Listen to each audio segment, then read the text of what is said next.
What's going on, everybody? Cigar Show Tim here with another edition of Tobacco Talk, where I review a cigar and then I give you my thoughts on it in 4 key areas: flavor, draw, construction, and burn.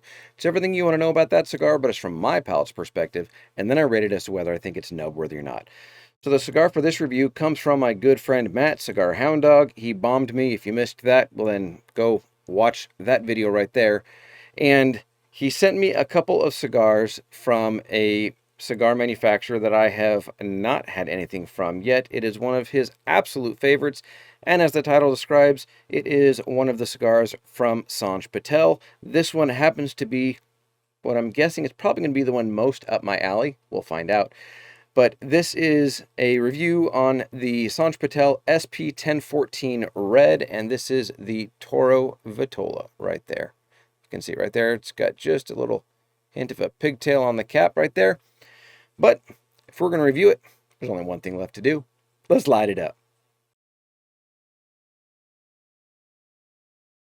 All right, I went with the straight cut, as you can see right there, my usual go-to.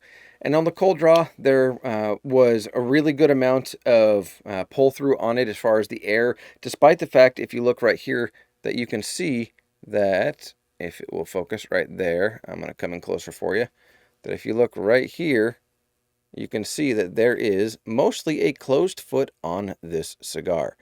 So right there, you've got it mostly closed. I'm not going to take it off, obviously, because that would ruin part of the experience. But it does have still a decent amount of draw coming through it, and you get the usual, like, spiced raisin bread, kind of bready notes in there. But, yeah, let's toast it up.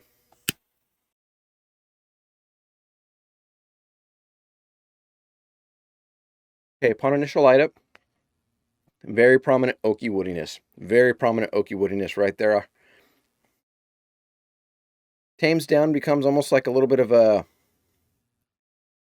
white pepper, mostly just a hint of black pepper. Black pepper's coming in a little bit more on the long finish, more on the tip of the tongue than anywhere else. But mostly some oaky woodiness, some white that transitions to black pepper. And that's pretty much it. So I'm going to jump into the first third. When I come back, I'll let you know the blend on the cigar, any information that I have on it. And, well, we'll see how this is treating me at the end of the first third. All right, let me show you the burn here at the end of the first third.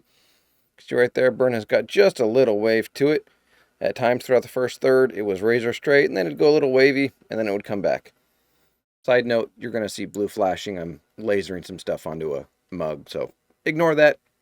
Here we go. So, flavor notes in the first third of this SP10 Red, or Love and Passion, as it's referred to.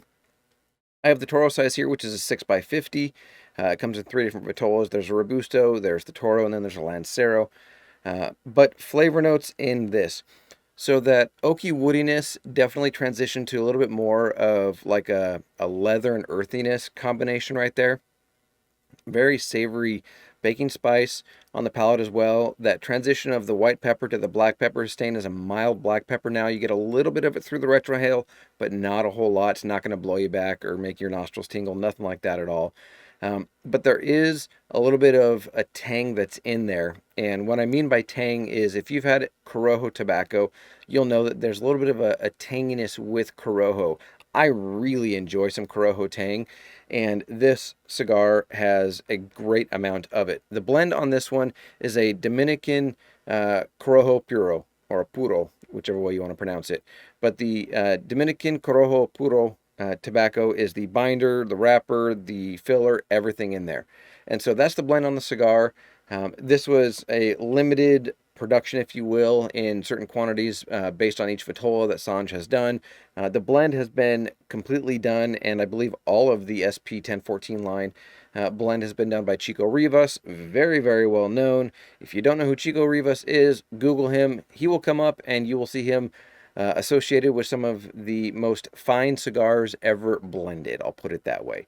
So that's the blend on it, that's what the flavor notes are in the first third. There's a really nice transition. There's just some really smooth flavor notes in it. I'm going to go through into the second third now, and when I come back, I'll let you know about any changes in the flavor profile, the transitions, anything like that that's going on. The strength right now, I would put this at probably a medium minus, not super strong whatsoever, and the draw on it is doing very, very nice. Every single of the SP1014s and all of the Sanj cigars that are put out are draw tested, and they're actually weighed to make sure that the proper and same amount of tobacco is put in every single cigar that is rolled. That's the level of detail that Sanj goes to for his cigars. But I'm going to jump into the second third. Let's see what happens, and I'll be back.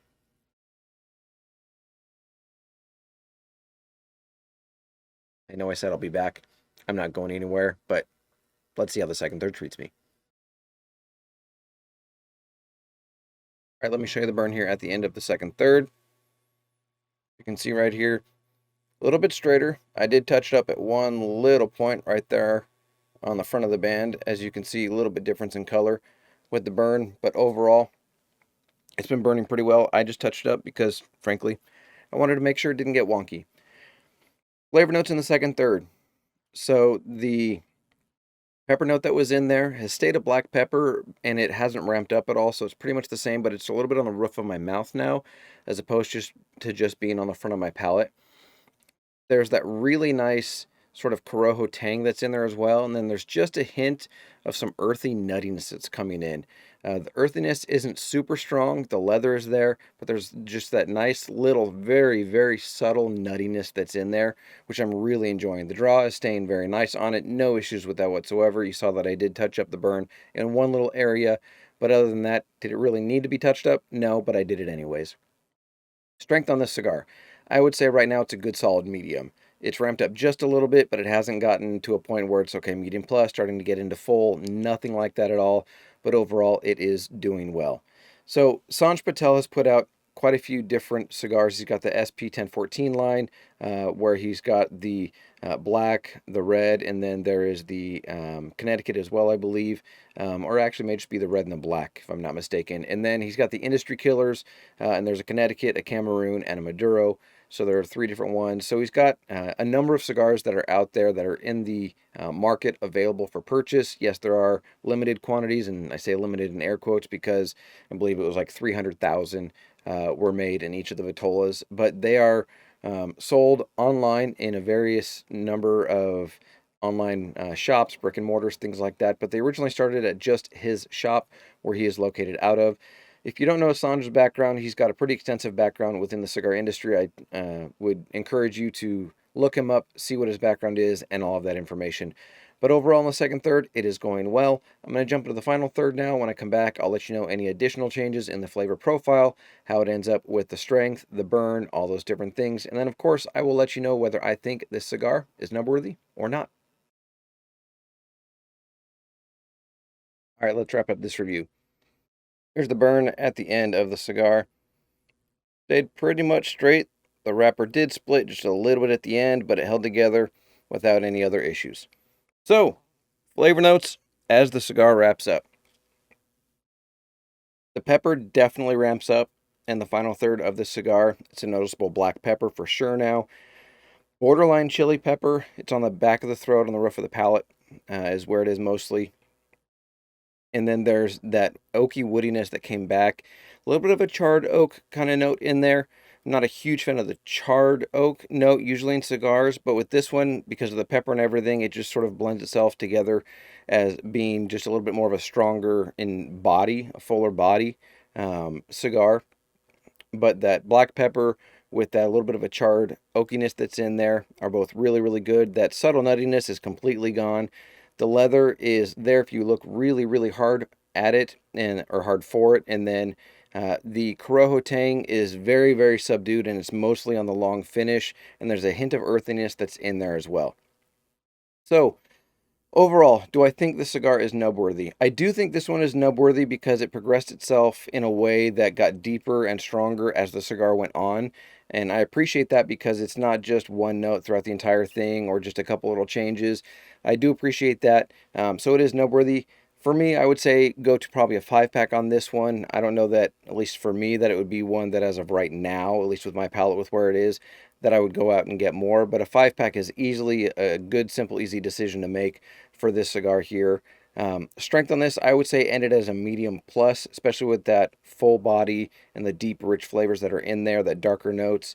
But I would say it's a medium plus in the strength overall. The draw stayed consistent throughout the entire time, no issues with that whatsoever at all, and it has been a good experience. If you've had the SP1014 Red, put some comments down below. I'd love to get your take on it. Remember, it's the Red or the Love and Passion, referred to either way, sort of interchangeably. But I do think this is a noteworthy cigar. Go and check it out for yourself. You can find it in a number of different places. And that's been my take on the SP1014 Red. But if you've had this before, or if you have any other comments, go ahead and put them down below. I'd love to get your take on it, or if it sounds like something you might want to check out yourself. But that's going to do it for this edition of Tobacco Talk. Enjoy your cigar journey, everybody. I'm Cigar Show Tim. As always, I'll see you.